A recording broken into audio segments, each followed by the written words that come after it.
You ask Tiger to solve. This deals with linear equations with one unknown.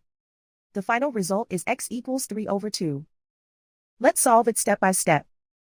Simplify the expression. Expand the parentheses. Group like terms. Simplify the arithmetic.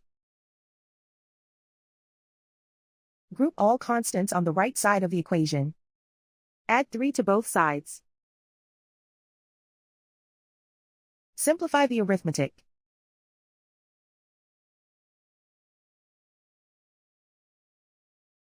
Isolate the x.